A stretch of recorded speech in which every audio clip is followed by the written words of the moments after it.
नमस्कार, मैं हूं अनुपम। इस वक्त के बुलेटिन के साथ विवादों के आजम यानी कि आजम खान एक बार फिर अब नए विवादों में हैं। आजम खान को हेट स्पीच मामले में 3 साल की सजा सुना दी गई है, जिसका नतीजा यह है कि उनकी विधायकी अब जाने वाली है। देखिए रिपोर्ट। वक्त दोपहर 2 बजे, जगह रामपुर, एमपी एमएलए कोर्ट। पूरे देश की निगाहें टिकी हुई थी रामपुर एमपी एमएलए कोर्ट पर, क्योंकि हेट स्पीच मामले में कोर्ट आजम खान पर फैसला सुनाने वाला था। फैसले से कुछ देर पहले आजम खान की बॉडी लैंग्वेज बता रही थी कि कोर्ट में क्या होने वाला है। ठीक 2 बजे जज ने फैसला पढ़ना शुरू किया। जज ने कहा, हेट स्पीच मामले में आजम खान को दोषी करार दिया जाता है। आजम खान को आईपीसी धारा 153A के तहत दोषी पाया गया है। आजम खान को आईपीसी की धारा 505(1) के तहत दोषी करार दिया जाता है। आपको 125 लोक प्रतिनिधित्व अधिनियम के तहत दोषी पाया गया है। कोर्ट का फैसला सुनकर आजम खान बेहद निराश हो गए। वो चुपचाप खड़े रहे और कोर्ट का फैसला सुनते रहे। आजम खान को बेहद गंभीर धाराओं में दोषी पाया गया। आईपीसी की धारा 153A, धार्मिक भावनाएं भड़काकर शांति भंग करना। आईपीसी की धारा 153A उन लोगों पर लगाई जाती है जो धर्म, भाषा, नस्ल के आधार पर नफरत फैलाने की कोशिश करते हैं। आईपीसी की धारा 505(1) दंगा भड़काने की कोशिश। ये धारा उन पर लगती है जो किसी समुदाय के विरुद्ध अपराध करने के लिए भड़काते हैं। अभी कोर्ट ने क्या दोषी माना? हाँ, दोषी माना। आप देख सकते हैं। आप अपना डेजिग्नेशन बताइए। अच्छा, आप अपना। मैं एडवोकेट हूँ, संदीप सक्सेना। अच्छा संजीव जी, कोर्ट में क्या हुआ अभी? कुछ नहीं, बस दोष मुक्त, उन्हें दोष सिद्ध हो गया है उनके ऊपर तीनों धाराओं में। कोर्ट ने आजम को दोषी करार दिया था, लेकिन सजा का ऐलान बाकी था। कोर्ट का फैसला आते ही रामपुर पुलिस एक्शन में आ गई। रामपुर एमपी एमएलए कोर्ट परिसर के चप्पे चप्पे पर पुलिस फोर्स तैनात कर दी गई। रामपुर के वो इलाके जो संवेदनशील हैं, वहां भी पुलिस फोर्स ने मोर्चा संभाल लिया ताकि कोई अप्रिय घटना ना हो पाए। कोर्ट परिसर है, उसकी सुरक्षा को भी चाक चौबंद कर दिया गया है। मैं आपको तस्वीरों में दिखा सकता हूं, ये वही कोर्ट रूम है जहां एमपी एमएलए कोर्ट लगता है। और यहां देख सकते हैं दर्जनों की संख्या में यहां सिपाही मौजूद हैं। कुछ सिपाही अंदर मौजूद है, कुछ कोर्ट रूम के अंदर मौजूद है। और ये वो गेट है जहां कोर्ट परिसर के बाहर यहाँ पर सिपाही और दरोगा लगाए गए हैं। कुछ सर्किल ऑफिसर्स को यहाँ ड्यूटी पर लगाया गया है।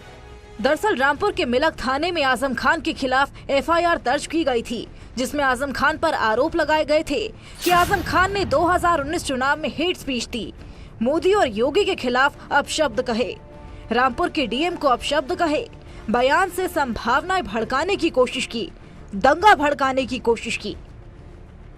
वक्त शाम 4:26।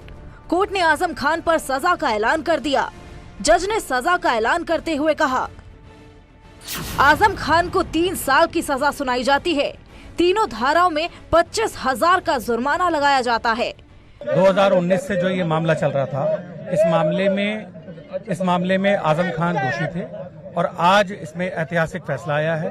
उस फैसले के आधार पर आज कोर्ट ने उनको 3 साल की सजा और 25,000 रुपए जुर्माना उसमें डाला गया है। क्या नजीर बनेगा ये फैसला हेट स्पीकर्स के लिए? ये फैसला देश में ऐतिहासिक फैसला रहेगा और आने वाले समय में कम से कम कोई भी नेता बोलने से पहले 100 बार सोचेगा। आप देख रहे हैं यहाँ पर हिंदू, मुसलमान, सिख, ईसाई सब आज इस फैसले के इंतजार में थे और सब बहुत खुश हैं। कोर्ट से सजा का ऐलान होते ही आजम खान और उनके बेटे अब्दुल्ला आजम के चेहरे पर निराशा छा गई। बेल उसमें मैंडेटरी प्रोविजन है, उस बिना पर बेल पर हूँ, लेकिन मैं इंसाफ का कायल हूँ। इस फैसले ने आजम के सियासी करियर पर सवाल निशान लगा दिया है। निखिल अग्रवाल, न्यूज़ 18, रामपुर।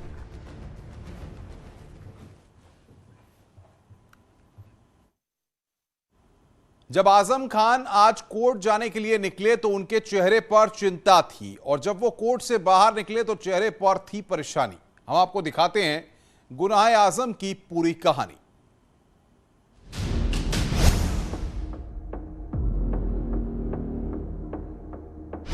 गौर से देखिए इन तस्वीरों को। एमपी एमएलए कोर्ट से 3 साल की सजा का ऐलान होने के बाद आजम खान कोर्ट से बाहर निकले तो आजम के चेहरे पर चिंता की लकीरें और परेशानी साफ देखी जा सकती थी। देखिए, जैसे ही आजम खान बाहर आए तो मीडिया ने उन्हें घेर लिया, लेकिन आजम खान ने पहले अब्दुल्ला आजम को अपने पास बुलाया और उसके बाद बयान दिया। आजम खान से जब फैसले को लेकर सवाल किया गया तो उन्होंने कहा कि वो इंसाफ के कायल हैं। ये तो अभी पहला स्टेज है, वो फैसले के खिलाफ हायर कोर्ट में अपील करेंगे। कि ये मैक्सिमम पनिशमेंट था और बेल उसमें मैंडेटरी प्रोविजन है, उस बिना पर बेल पर हूं, लेकिन मैं इंसाफ का कायल हूं। आज सुबह से आजम खान को अंदेशा था कि कोर्ट का फैसला क्या होगा। यही कारण है कि आजम सुबह से परेशान थे और मीडिया से बेहद नपे तुले शब्दों में बात कर रहे थे और शाम होते होते आजम के सियासी करियर पर बड़ा सवाल खड़ा हो गया। आजम को 2 साल से ज्यादा की सजा हुई, लिहाजा अब उन्हें विधायकी छोड़नी पड़ेगी। ऐसा है, ये जो सेक्शंस थे ये बेलेबल थे। अब बेलेबल ऑफेंस था, बट क्योंकि सजा सुनाई गई है तो पनिशमेंट तो पूरा सुनाया गया 3 साल का, उसमें बेलेबल के आधार पर अब ये कहा है कि यहाँ उन्होंने बेल दी और एक समय मांगा कि हमें एक समय दिया जाए जो कि हम अपील के लिए हमें उतने टाइम के लिए हमें बेल दी जाए, क्योंकि हमें अपील दायर करनी है। बेलेबल ऑफेंस था, अपील का समय मिल गया और उन्हें यहाँ से छोड़ दिया। वकील साहब, पूरे समय आप कोर्ट के अंदर थे, अब जो विधायकी है, रामपुर के विधायक इस समय आजम खान है, अब विधायकी पर स्पष्ट हो गया है क्योंकि 3 साल की सजा है, विधायक तो नहीं रहेंगे, क्या प्रावधान है उसके लिए? देखिए, प्रावधान ये है कि 2 साल 1 दिन भी अगर सजा सुना दी जाती है किसी भी संवैधानिक पद पर जो आसीन है तो उसका वो पद जो है वो ऑटोमेटिकली समाप्त हो जाता है। आजम खान ने ये साफ कर दिया कि वो फैसले के खिलाफ हायर कोर्ट में अपील करेंगे, लेकिन आजम के खिलाफ इस फैसले को नजीर के तौर पर देखा जा रहा है। न्यूज़ 18 के पास वो वीडियो भी है जिसमें आजम बेहद भड़काऊ बयानबाजी करते हुए दिखाई दे रहे हैं, लेकिन हम आपको ये भड़काऊ बयानबाजी नहीं सुनाना चाहते। अपनी स्पीच में आजम खान ने न सिर्फ पीएम मोदी पर बल्कि रामपुर के तत्कालीन डीएम पर भी बेहद अभद्र भाषा का इस्तेमाल किया है। साल 2019 में रामपुर में अंजनेय कुमार सिंह डीएम के पद पर तैनात थे। बीजेपी नेता आकाश सक्सेना ने आजम खान के खिलाफ चुनाव आयोग में शिकायत की थी, जिसके बाद मिलक थाने में एफआईआर दर्ज की गई थी। खान जैसे नेताओं ने हेट स्पीच को सस्ती लोकप्रियता प्राप्त करने का साधन बना रखा था। अब बदजुबानी के इस मामले में आजम खान के ऊपर न्यायालय में आरोप तय हो चुके हैं और निश्चित रूप से विसम्मत रूप से कानून का जब हंटर चलेगा तो एक संदेश जाएगा कि बदजुबानी से गलत शब्दों का प्रयोग करके सस्ती लोकप्रियता तो प्राप्त की जा सकती है, लेकिन जब कानून अपना काम करेगा तो सलाखों के पीछे भी जाना पड़ेगा और दंड भी भुगतना पड़ेगा। आजम खान के विधायकी जाने का बड़ा असर हो सकता है। समाजवादी पार्टी निकाय चुनाव में अल्पसंख्यक वोट बैंक के बीच प्रभावी स्थिति बनाने की कोशिश में थी। पिछले दिनों विधानसभा सत्र के दौरान भी समाजवादी पार्टी के मुखिया अखिलेश यादव ने राजभवन जाकर आजम खान को निशाना बनाए जाने का आरोप लगाया था। अखिलेश यादव ने विधानसभा से समाजवादी पार्टी कार्यालय तक पैदल मार्च कर विरोध जताया था। साफ है कि निकाय चुनाव और आने वाले लोकसभा चुनाव में आजम खान एसपी के लिए बेहद अहम साबित हो सकते थे, लेकिन अब आजम को विधायकी छोड़नी पड़ेगी, जिससे समाजवादी पार्टी के सियासी मंसूबों पर पानी फिरता दिखाई देने लगा है। ठीक है, जो भी है, अब अदालतें हैं वो ऊपर या उनकी विधायकी को भी खतरा, आजम खान की विधायकी को लेकर चल रहा है, उसको लेकर बात की है। अभी देखिए, अभी जजमेंट आया है और अदालत ही किसी भी उस पर किसी तरीके की कोई टिप्पणी करना सही बात नहीं होगी, क्योंकि देखिए बहरहाल तो देश में लोगों का ये भरोसा है और हम भी इस बात को मानते हैं कि हमें बहुत ज़्यादातर तमाम मामला में सर्वोच्च न्यायालय और बाकी न्यायालयों ने इंसाफ दिया है।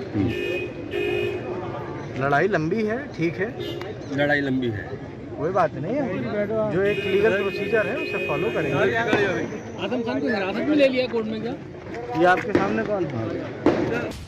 आजम खान साफ कर चुके हैं कि वो ऊपरी अदालत में फैसले को चुनौती देंगे, लेकिन इस पूरे मामले में काफी वक्त लगेगा और तब तक आजम को विधायकी छोड़नी पड़ेगी। निखिल अग्रवाल, न्यूज़ 18 रामपुर।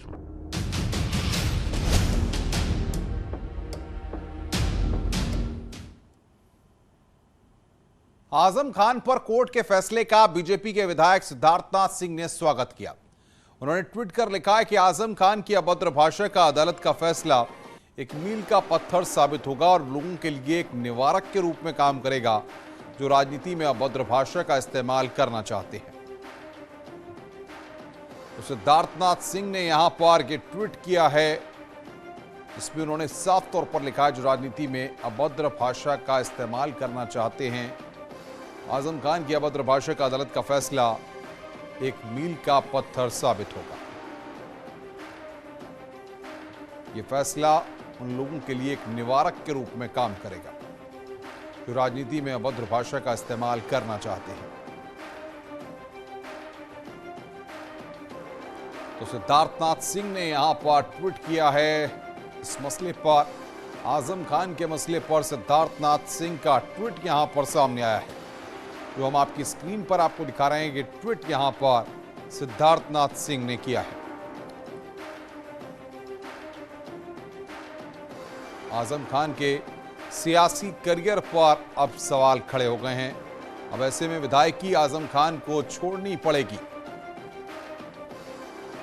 सिद्धार्थनाथ सिंह के द्वारा यह ट्वीट किया गया है। 3 साल में सजा हुई है और 3 मिनट में आजम खान को इस पूरे मामले में बेल मिल गई। तो जिस तरीके से हेट स्पीच का ये पूरा मामला है उसमें आज दोषी पाया गया आजम खान को और उसके बाद 3 साल की सजा सुनाई गई है। अब सेशन कोर्ट में आजम खान इस फैसले के खिलाफ अपील करेंगे।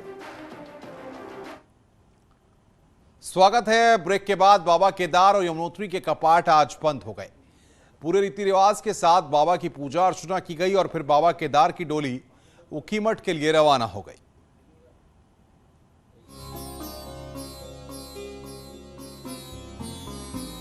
बंद हुए 3 धामों के कपाट।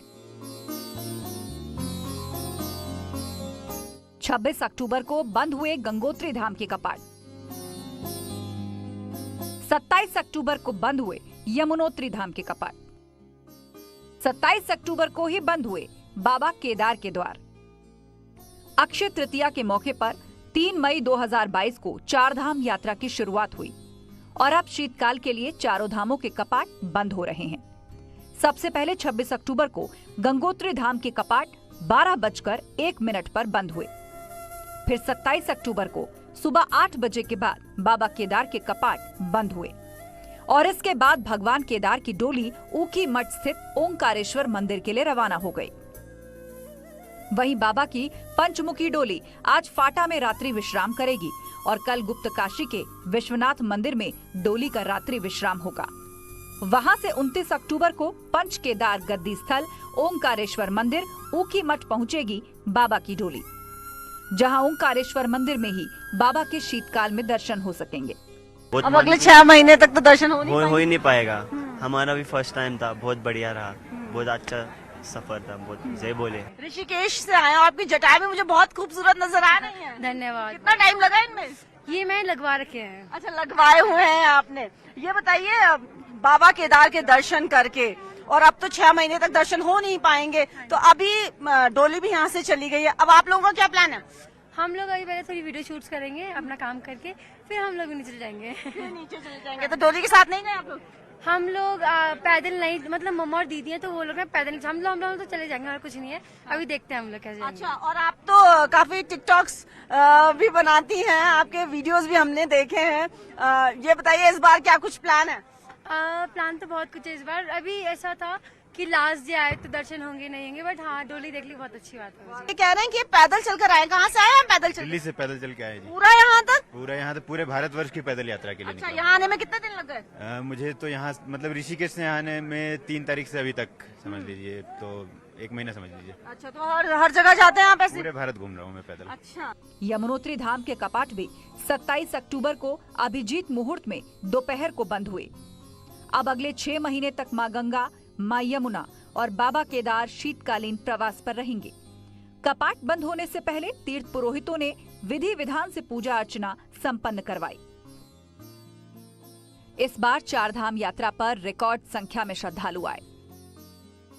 बाबा केदार के सबसे बड़े भक्त प्रधानमंत्री मोदी ने 6वीं बार केदारनाथ के दर्शन किए। 21 अक्टूबर को पीएम मोदी बाबा केदार के दर पहुंचे, उनका अभिषेक किया और निर्माण कार्यों का जायजा लिया। पीएम ने अपने इस दौरे के दौरान सोनप्रयाग केदारनाथ रोपवे का शिलान्यास भी किया। 3 धामों के कपाट बंद हो चुके हैं। अब 19 नवंबर को बद्री विशाल के कपाट बंद होने के साथ ही इस साल की 4 धाम यात्रा संपन्न हो जाएगी, जिसके बाद 4 धाम यात्रा पर जाने की चाहत रखने वाले श्रद्धालुओं को शीतकाल के समाप्त होने का इंतजार करना होगा। बलबीर परमार, न्यूज़ 18, उत्तरकाशी। खबरों का सिलसिला लगातार जारी है, रुक रहे हैं यहां पर एक ब्रेक के लिए।